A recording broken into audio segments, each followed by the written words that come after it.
समृद्धि लेकर आए और आप लोग कमेंट सेक्शन में एक दूसरे को भी शुभकामनाएं दे सकते हैं, और हाँ, मुझे भी।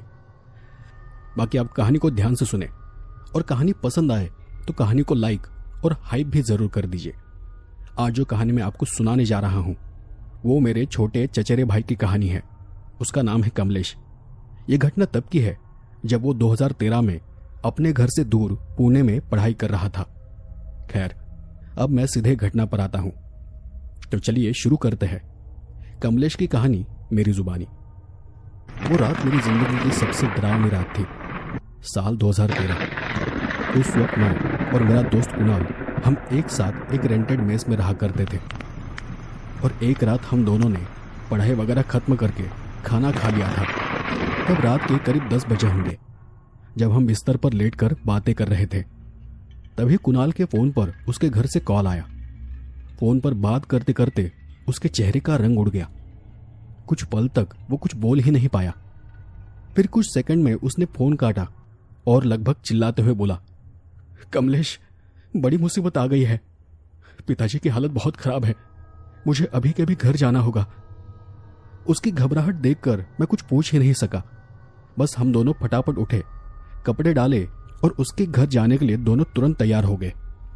हमारे एक दूसरे दोस्त के पास बाइक थी। उससे हमने बाइक ली और तुरंत वहां से निकल पड़े।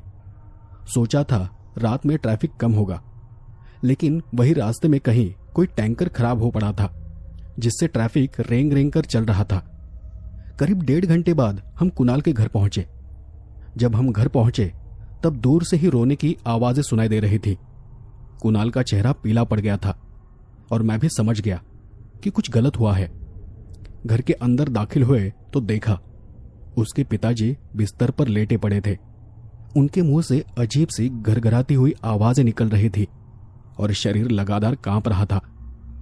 उनकी हालत देख कुणाल की मां और बहन रो रही थी और अड़ोस पड़ोस के लोग उन्हें संभालने की कोशिश कर रहे थे।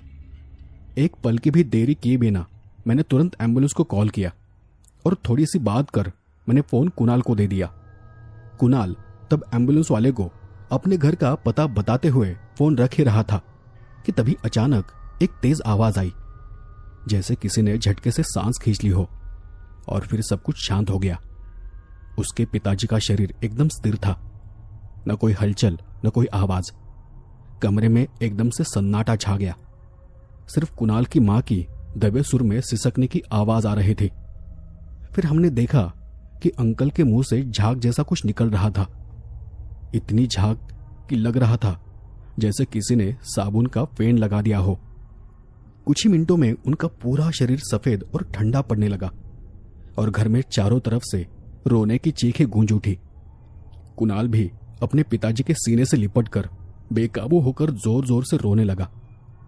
थोड़ी देर में पड़ोसी भी भागकर आ गए।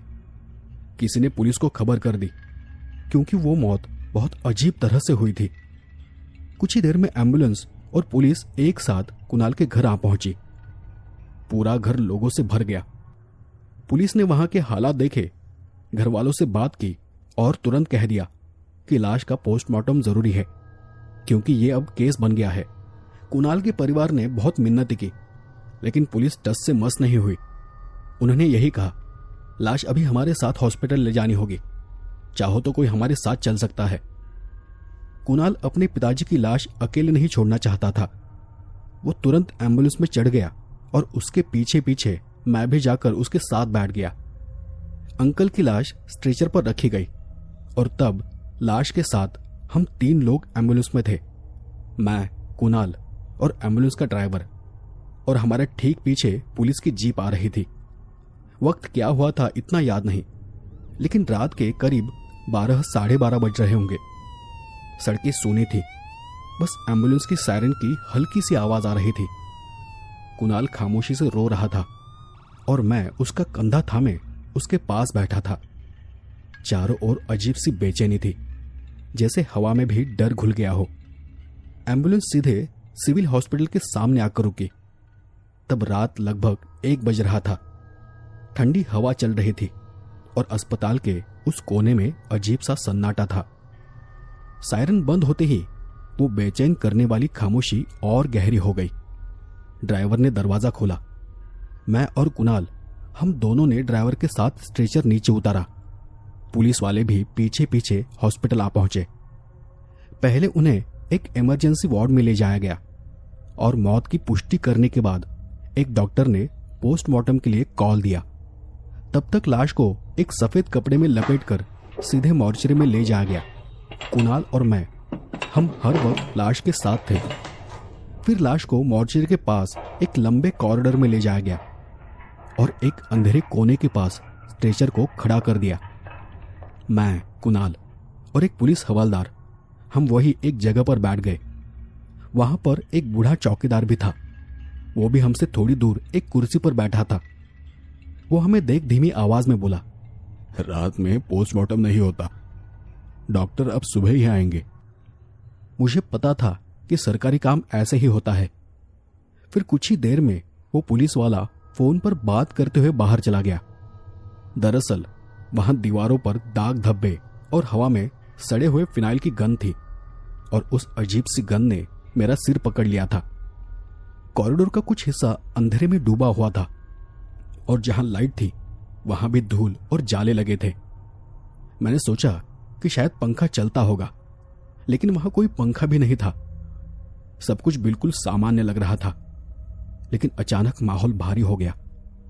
उस जगह पर अंदर ठंड बढ़ने लगी, जैसे किसी ने एसी चालू कर दिया हो और तापमान अचानक बहुत नीचे कर दिया हो। मुझे कुछ समझा नहीं कि क्या हुआ।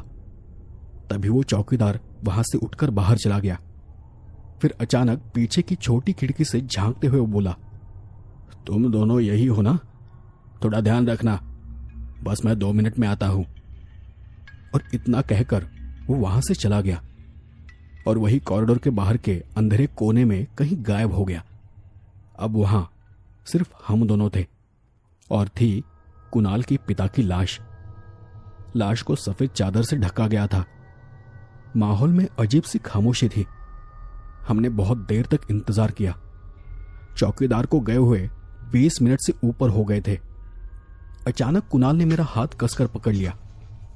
मैं उसकी तरफ देखने लगा तो उसने इशारे से अपने पिता की लाश की तरफ देखने का इशारा किया और फिर जो मैंने देखा उससे मेरा खून जम गया। उस सफेद चादर के नीचे लाश थरथरा रही थी। पूरी चादर कांप रही थी, जबकि कुणाल के पिताजी की मौत की पुष्टि हो चुकी थी। हम दोनों एक दूसरे की तरफ देखते रह गए।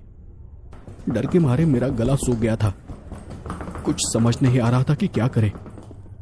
कॉरिडोर के अंदर की हल्की सफेद रोशनी में मैंने देखा कि कुणाल की आंखें डर से बाहर निकल आने लगी थी। कांपती आवाज में उसने कहा, क्या ऐसा हो सकता है कि पिताजी अभी जिंदा हो? उसकी बात सुनते ही मेरे सीने के अंदर जैसा कुछ गिर सा गया।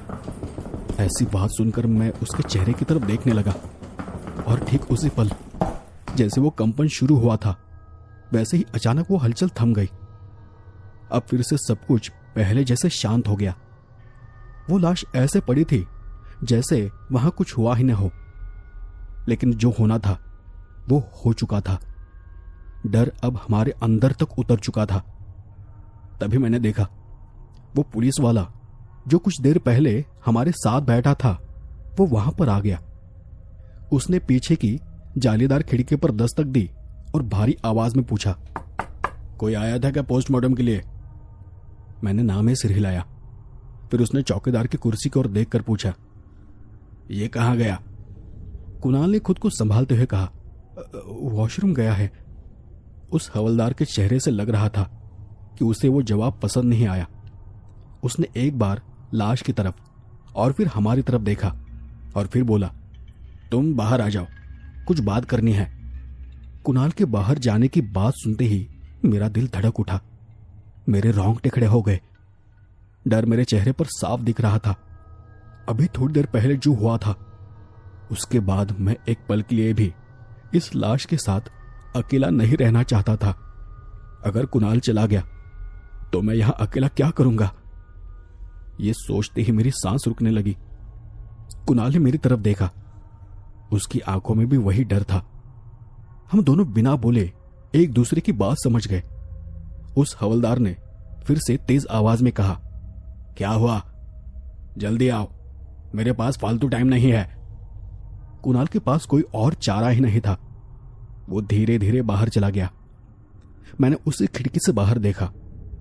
वो पुलिस वाला उसे लेकर दूर अस्पताल की तरफ जा रहा था। मेन अस्पताल की बिल्डिंग और इस मॉर्चरी रूम की बिल्डिंग में करीब 100 गज की दूरी थी। मैं उन्हें बिना पल के झपकाए दूर जाते हुए देख रहा था और धीरे धीरे वो दोनों अंधेरे में जाते जाते नजर से ओझल हो गए। अब डर ने जैसे मेरी रूह पकड़ ली थी। मैं कभी लाश की तरफ देखता, कभी खिड़की के बाहर झांकता कि कुणाल या कोई और दिखाई दे। हर सेकंड 1 घंटे जैसा लग रहा था। चौकीदार भी अब तक वापस नहीं आया था। मैं अंदर बेचैनी से बैठा था। डर था कि कहीं लाश फिर से हिलने न लग जाए। तभी अचानक बाहर से खड़खड़ाहट की आवाज आई। मैंने झटके से दरवाजे की तरफ देखा, पर वहां कोई नहीं था। अब मेरा डर 1000 गुना बढ़ चुका था। मैं मन ही मन में भगवान को याद करने लगा और उस